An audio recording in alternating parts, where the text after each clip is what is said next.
Sir, thank you for giving me an opportunity to speak on this bill. Sir, 22 lakh बच्चे, रोज 18 घंटे की मेहनत, एक 3 घंटे का एग्जाम, लेकिन एक कैमरा फोन, व्हाट्सएप पर एक मैसेज, टेलीग्राम पर एक पीडीएफ, रात 2 बजे पेपर लीक, सब खत्म, स्टूडेंट की सारी मेहनत बर्बाद। Therefore, sir, I rise today to speak wholeheartedly in support of the students of India and to welcome the Public Examination Amendment Bill 2026. Sir, paper leak जैसी सीरियस बीमारी का परमानेंट इलाज करना होगा। जैसे कैंसर का इलाज क्रोसिन खिलाकर नहीं किया जा सकता, ठीक वैसे ही पेपर लीक जैसी प्रॉब्लम का इलाज मीडिया साउंड बाइट से नहीं बल्कि इंस्टीट्यूशनल सॉल्यूशन से होगा, जो आज हमारी सरकार इस बिल के माध्यम से करने जा रही है by introducing India's first ever anti paper leak framework. सबसे पहले मैं नीट के स्टूडेंट्स को कुछ कहना चाहूंगा। आपका गुस्सा जस्टिफाइड है, आपकी पेन रियल है और आपको एग्जामिनेशन सिस्टम से जो कंप्लेंट है वो कंप्लेंट भी जेन्युइन है। Your voice matters. और जब आपने अपनी चिंता व्यक्त करी, अपना दर्द बताया, when you demanded, the honorable prime minister heard that demand, not just as a prime minister but also as a guardian, परिवार के मुखिया की तरह उस बात को सुना। Students demanded, government acted, historic decisions taken, systems changed। Sir, जब एक स्टूडेंट नीट जैसे पब्लिक एग्जाम की प्रिपरेशन करता है तब वो अकेला तैयारी नहीं करता, उसका पूरा परिवार प्रिपरेशन करता है। माँ अपनी छोटी छोटी जरूरतें रोक देती है, घर का बजट कम करती है, पिता फैमिली की सेविंग्स को कोचिंग फीस, रेंट और टेस्ट सीरीज पे खर्च करता है, फैमिलीज को लोन तक लेना पड़ता है और स्टूडेंट खुद कोटा, जयपुर, चंडीगढ़, दिल्ली, पटना जैसे शहरों में जाकर घर से दूर रहता है, दिन में 18 घंटे पढ़ता है, रात 2 बजे तक पढ़ाई करता है और फिर अलार्म लगाकर सुबह 5 बजे क्लासेस के लिए उठ जाता है। परिवार से दूर, कोई सोशल लाइफ नहीं, कोई त्योहार फेस्टिवल नहीं, सोशल मीडिया, फ्रेंड से दूर और अपनी स्लीप और अपनी हेल्थ से भी कॉम्प्रोमाइज करता है, क्योंकि उसे पता है कि जब वो पेपर लिखेगा तो सिर्फ पेपर नहीं, अपनी फैमिली के लिए एक बेटर फ्यूचर लिखने जा रहा है। और फिर एक दिन एग्जाम की तारीख पर उसे पता लगता है कि 3 साल से वो जिस पेपर की तैयारी कर रहा था वो पेपर किसी ने पहले ही पैसे देकर हासिल कर लिया, पेपर लीक हो गया। और इस समय सर सिर्फ पेपर लीक नहीं होता, उस स्टूडेंट का मेहनत, उसकी ड्रीम्स, उसकी सेल्फ बिलीफ, उसका ट्रस्ट, उसकी एस्पिरेशंस, ये सब लीक होती हैं और उसकी मेंटल और फिजिकल हेल्थ पे असर पड़ता है। I understand that pain sir, because मैं खुद भारत के अभी कुछ साल पहले ही भारत के एक पब्लिक एग्जामिनेशन सिस्टम का स्टूडेंट रहा, चार्टर्ड अकाउंटेंसी का। And sir, because I have spent enough time in this house critiquing the government, I have earned the right to say my next sentence with full conviction and sincerity कि जब बात students की आई, when it came to our students and the youth of India, the government heard, the government actioned and the government delivered। Students का feedback लिया, students की demands को honour किया और ये डेमोन्स्ट्रेट किया कि सरकार स्टूडेंट्स के साथ खड़ी है। जिस उम्मीद के साथ स्टूडेंट्स ने अपनी मांग प्राइम मिनिस्टर साहब के सामने रखी, उस चिंता को, उस दर्द को समझते हुए तमाम एक्शन लिए गए, तमाम स्टेप्स लिए गए, जैसे कि शॉर्ट टर्म और long term steps. Number 1, paper leak के बाद इमीडिएटली री एग्जाम कराया गया ताकि साल बर्बाद ना हो। जांच सीबीआई को सौंपी, एसआईटी का गठन हुआ, स्पेशल इन्वेस्टिगेशन टीम, जिसने 13 लोग मेन किंगपिन समेत गिरफ्तार किए। मात्र 75 दिन में, आज से 2 दिन पहले जब 75 दिन पूरे हुए जांच के, चार्जशीट भी फास्ट ट्रैक कोर्ट में दर्ज करा दी गई, जांच को महीनों सालों लटकाया नहीं। 47 नेशनल टेस्टिंग एजेंसी के ऑफिसर्स को शंट आउट किया गया, एजुकेशन सेक्रेटरी का तबादला हुआ, यहां तक कि मॉरल ग्राउंड्स पे हमारे ऑनरेबल होम एजुकेशन मिनिस्टर ने इस्तीफा तक दिया और स्टूडेंट प्रोटेस्टर्स के खिलाफ जो केसेस थे उन्हें विड्रॉ किया गया। बीरीड फैमिलीज जिसके अपने किसी घर के बच्चे को, किसी स्टूडेंट को खो दिया, उसको कॉम्पनसेशन दी जा रही है। एग्जाम सिक्योरिटी प्रोटोकॉल्स को स्ट्रेंथन किया जा रहा है और अगली बार से ये नीट का पेपर ओएमआर शीट से नहीं बल्कि फुल्ली कंप्यूटर बेस्ड टेस्टिंग से कराया जाएगा ताकि remotest chance of paper leak भी एलिमिनेट कर दिया जाए। इसी के साथ साथ सरकार ने एक हाई पावर टास्क फोर्स का गठन किया है जो फर्दर रिफॉर्म्स अंडरटेक करेगी कि भारत के पब्लिक एग्जामिनेशन सिस्टम की इंटेग्रिटी को कैसे प्रिजर्व और प्रोटेक्ट किया जाए। और इसमें इंडिया के मोस्ट अक्लेम्ड एक्सपर्ट्स जैसे कि नंदन नीलकनी साहब को समिति में डाला गया है। इसी के साथ साथ डेटरेंस क्रिएट करने के लिए, अपराधी के मन में खौफ पैदा करने के लिए एक ऐसा कानून लेकर आज सरकार सदन में आई है जिसके पास होने के बाद कोई अपराधी सपने में भी यदि पेपर लीक करने का सोचेगा तो उसकी रूह कांप जाएगी।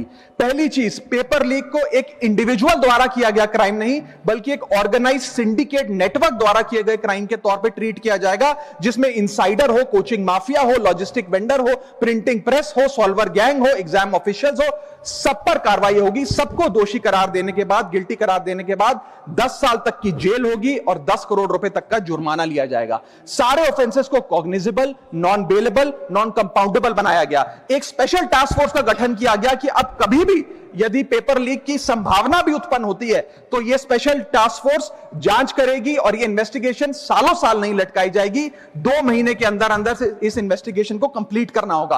और इसी के साथ साथ फास्ट ट्रैक कोर्ट्स का गठन किया जो ये इंश्योर करेंगे कि इसमें स्पीडी ट्रायल हो, डे टू डे ट्रायल हो, स्पेशल पब्लिक प्रोसिक्यूटर होगा, 3 महीने में पनिशमेंट सुनाई जाएगी। सर मैं बता दूं, हमारे देश में fast track courts heinous crimes के लिए बने हैं, जैसे कि क्राइम्स अगेंस्ट वुमेन, रेप और पॉस्को जैसे अपराध के लिए। आज हमने पेपर लीक को उस हिनियस क्राइम्स की कैटेगरी में ला खड़ा किया है सर। इसी के साथ साथ सर, इंस्टीट्यूशनल और systematic reforms will demonstrate zero tolerance towards paper leak, और इससे भारत की इंडियन पब्लिक एग्जामिनेशन सिस्टम की इंटेग्रिटी को हम प्रिजर्व और प्रोटेक्ट कर पाएंगे। ये सब इसलिए हुआ because sir there is nothing more important than the students and their future.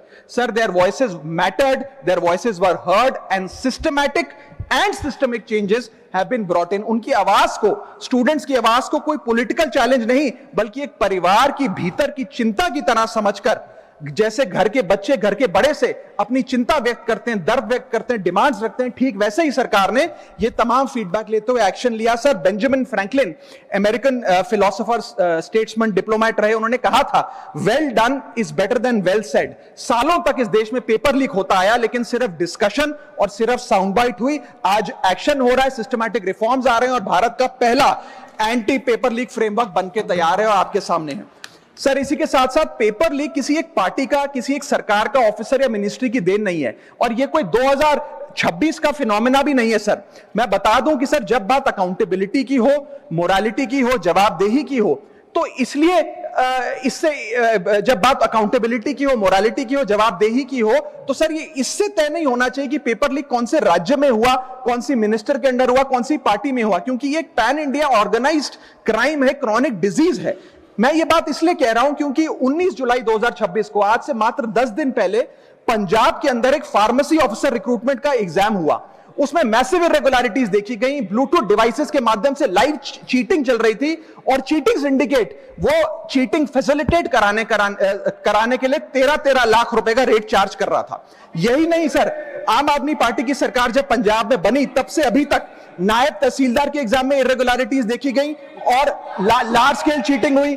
Punjab state education board में 12वीं क्लास का इंग्लिश का पेपर लीक हुआ, पीएसटीटी स्कूल टीचर रिक्रूटमेंट का एग्जाम का पेपर लीक हुआ, पीएसएसबी के ग्रुप ऑफिसर का रिक्रूटमेंट का एग्जाम लीक हुआ, एग्रीकल्चरल डेवलपमेंट ऑफिसर की रिक्रूटमेंट का एग्जाम लीक हुआ और एक्साइज और टैक्सेशन इंस्पेक्टर की रिक्रूटमेंट की मेरिट की लिस्ट जब आई तो उसमें फर्जी नाम डाल के जारी कर दिया गया। सर मैं आ रहा हूं, अब मैं कांग्रेस में ही आ रहा हूं। आप कांग्रेस का सुनिए सर, ये मेरा समय खराब कर रहे हैं। आप बोले ना, बोले आप बोले। सर जब सर कांग्रेस की कर्नाटक में सरकार है, इसी साल जनवरी 2026 में एसएसएलसी का पेपर हुआ। इसी साल कर्नाटक में कांग्रेस की सरकार के अंडर एसएसएलसी का पेपर हुआ, पेपर लीक हुआ और वो पेपर ऑनलाइन 200 रुपए में स्टूडेंट्स को बेचा जा रहा था।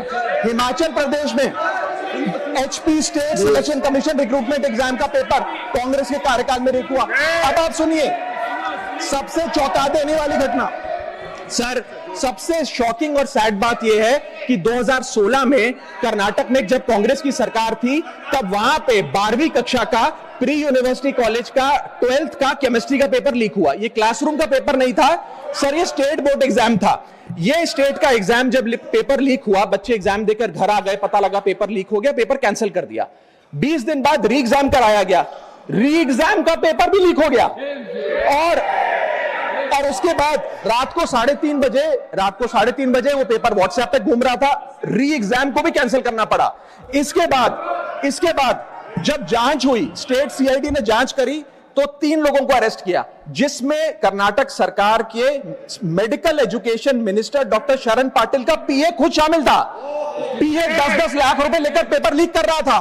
उसके बाद जब मंत्री जी से पूछा गया कि आप इस्तीफा क्यों नहीं देते, आपकी मॉरल और डायरेक्ट जिम्मेदारी बनती है, आपके दफ्तर का आपका पीए पेपर लीक कर रहा है, आप क्यों नहीं इस्तीफा देते? तो उन्होंने कहा कि there is no question of resigning, अगर कुछ गलत हुआ है तो वो मेरे पीए का पर्सनल मैटर है, उसकी पर्सनल लाइफ है। वहां सर ऑफिस गवर्नमेंट का, डेजिग्नेशन गवर्नमेंट की, एक्सेस गवर्नमेंट का, बट अरेस्ट की बात आई तो पर्सनल लाइफ का मैटर है। और आयरनी देखिए, आज 2026 में कर्नाटक में फिर कांग्रेस की सरकार है और डॉक्टर शरण पाटिल फिर मंत्री हैं और उसी विभाग के मंत्री हैं, मेडिकल एजुकेशन विभाग के मंत्री। ये है स्टैंडर्ड ऑफ अकाउंटेबिलिटी। सर सुन लो, उसी के साथ साथ 2004 से 2014 के बीच में जब यूपीए की सरकार थी तो कांग्रेस के कार्यकाल में दर्जनों एग्जाम्पल हैं, डॉक्यूमेंटेड एग्जाम्पल हैं पेपर लीक के सर, जिसमें मुख्य तौर पर AIIMS post graduate medical entrance exam 2006 में लीक हुआ, रेलवे रिक्रूटमेंट बोर्ड का एग्जाम 2009 का लीक हुआ, all India engineering entrance exam 2011 UPA के कार्यकाल में लीक हुआ और SSC combined graduate level exam 2013 leak हुआ। सर इस पीरियड में उस समय की यूपीए सरकार ने क्या किया? कोई अकाउंटेबिलिटी एस्टैब्लिश करी, कोई एग्जाम सिक्योरिटी आर्किटेक्चर को ओवरऑल करने के लिए कोई कानून लाए, कोई dedicated anti paper leak law लाए? कुछ नहीं लाए। सर मैं एक बात कहना चाहता हूं, सर पॉलिटिकल मेमोरी सिलेक्टिव हो सकती है, पब्लिक रिकॉर्ड सिलेक्टिव नहीं हो सकता। अगर नेशनल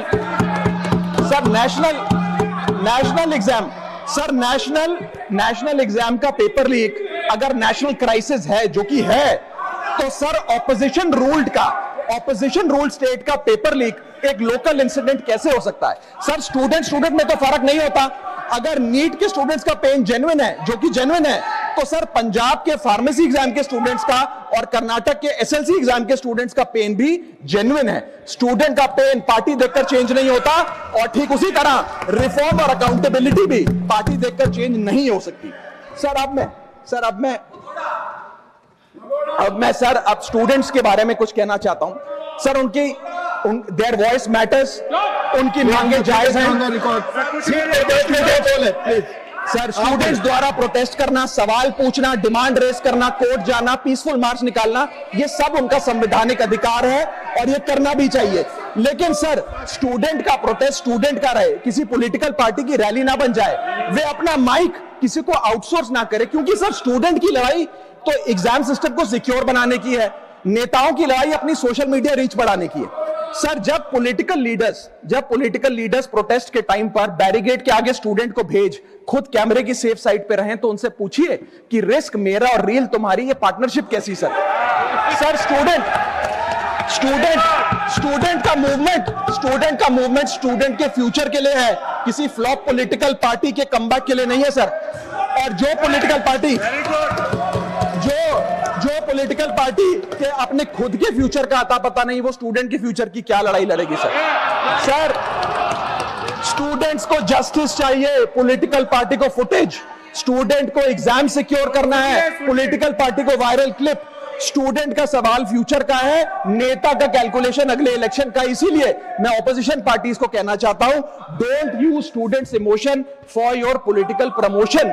ये लड़ाई बीजेपी वर्सेस कांग्रेस नहीं है, ये लड़ाई मेरिट वर्सेस माफिया की है, मेहनत वर्सेस सेटिंग की है। और सर एक बात और, सर आज हमारे स्टूडेंट्स पर पढ़ाई का बहुत स्ट्रेस है। हमारे समाज ने, हमारी सोसाइटी ने आज बच्चों का, क्योंकि हम बेस्ट चाहते हैं, अपनी बच्चों से पढ़ाई संबंधित एक्सपेक्टेशन को प्रेशर में बदल दिया है। और ये प्रेशर सर स्कूल से ही शुरू हो जाता है। जब बच्चा 10वीं क्लास का बोर्ड का एग्जाम दे रहा होता है तो बोला जाता है ये क्रिटिकल ईयर है, अच्छे मार्क्स लाने हैं, नहीं तो स्ट्रीम नहीं मिलेगी, पूरा करियर बर्बाद हो जाएगा। 12वीं क्लास में जाता है तो प्रेशर और बढ़ता है, बोला जाता है ये लाइफ का टर्निंग पॉइंट है, आगे की जिंदगी कैसे डिसाइड होगी। जेई, नीट, सीयूईटी, तमाम एंट्रेंस एग्जाम की तैयारी का प्रेशर अलग। और सर जब कॉलेज पहुंचता है तो एक अलग ही लेवल का प्रेशर होता है। उसको बोला जाता है सीजीपीए ठीक रखो वरना प्लेसमेंट नहीं मिलेगी। ये पूरी लाइफ का सवाल है, करियर का सवाल है। हर स्टेज पर प्रेशर का सिलेबस बढ़ता जाता है। और ओवरऑल सर इंडिया में कंपटीशन बहुत फास्ट स्पीड पे बढ़ रहा है, लेकिन उसी के साथ साथ कंपैरिजन भी बहुत फास्ट स्पीड पे बढ़ रहा है। सबसे पहले जब बच्चा स्कूल जाता है तो अपने स्कूलमेट्स, क्लासमेट से कंपैरिजन होता है। कोचिंग सेंटर जाता है तो वहां कोचिंग सेंटर के स्टूडेंट से कंपैरिजन होता है। ऑल इंडिया रैंकर से कंपैरिजन होता है। घर आता है तो पड़ोसी और रिश्तेदारों के बच्चों से कंपैरिजन होता है। ये कंपैरिजन मोटिवेशन नहीं सर, प्रेशर और स्ट्रेस में बदलता जा रहा है सर। जैसे 3 इडियट्स पिक्चर में कहा था ना, काबिल बनो, कामयाबी झक मारकर पीछे आएगी, ठीक उसी तरह समाज को, हम सबको, अगर कोई स्टूडेंट चिंतित दिखे, स्ट्रेस में दिखे, उसे कहना चाहिए कि एग्जाम इंपॉर्टेंट है लेकिन तुम एग्जाम से ज्यादा इंपॉर्टेंट हो सर, क्योंकि घर स्टूडेंट का सेफ स्पेस होना चाहिए सर, दूसरा एग्जाम सेंटर नहीं। और एक रैंक सर, एक रैंक रिजल्ट डिसाइड कर सकती है बच्चे का, उसका फ्यूचर नहीं, वैल्यू नहीं, उसकी पूरी जिंदगी नहीं। और अंत में sir, I just take 1 more minute sir, अंत में मैं अपने वेल विशर्स को भी कुछ कहना चाहूंगा, जो पिछले कुछ समय से मुझे कह रहे थे कि राघव आप नीट के इशू पर कब बोलोगे, आपको हम सुनना चाहते हैं। मैं बड़ी हम्बली कहना चाहता हूं सर, जब मैं ऑपोजिशन में बैठता था तब सवाल मेरा हथियार था, आज मैं ट्रेजरी बेंचेस पर बैठता हूं, आज सोल्यूशन मेरी जिम्मेदारी है। मैं भी रोज कैमरे के सामने आकर साउंड बाइट दे सकता था, लेकिन मुझे हेडलाइन नहीं सर, मुझे आउटकम चाहिए। और जब मैं ऑपोजिशन में था तब मेरा काम इशू रेस करना और सवाल उठाना था, और पूरा सदन, और आप जानते हैं मैंने वो काम पूरी ईमानदारी से किया। लेकिन आज मेरा रोल कैमरा के सामने अटेंडेंस लगाने का नहीं है, मेरा role is, my focus is to fix the system. इसीलिए मैंने अपने आप से एक वादा किया, I made a promise to myself कि मैं इस मुद्दे पर पार्लियामेंट में बोलूंगा, और उस दिन बोलूंगा जिस दिन हम प्रॉब्लम सॉल्व कर रहे होंगे, सोल्यूशन लेकर आएंगे, when the system is getting fixed. And today is that historic day when the system is getting fixed. और सर, बिकॉज आज जो रिफॉर्म्स हम लेकर आए हैं, जो सरकार सदन में लेकर आई है, वो इतने जरूरी हैं क्योंकि इन रिफॉर्म से सिस्टम और मजबूत होगा, पेपर और सिक्योर होगा, एग्जाम फेयर होगा, मेरिट का सम्मान होगा, माफिया जेल में होगा, सरकार पहरेदार होगी, कार्रवाई दमदार होगी, स्टूडेंट्स की जीत होगी, माफिया की हार होगी। जय हिंद।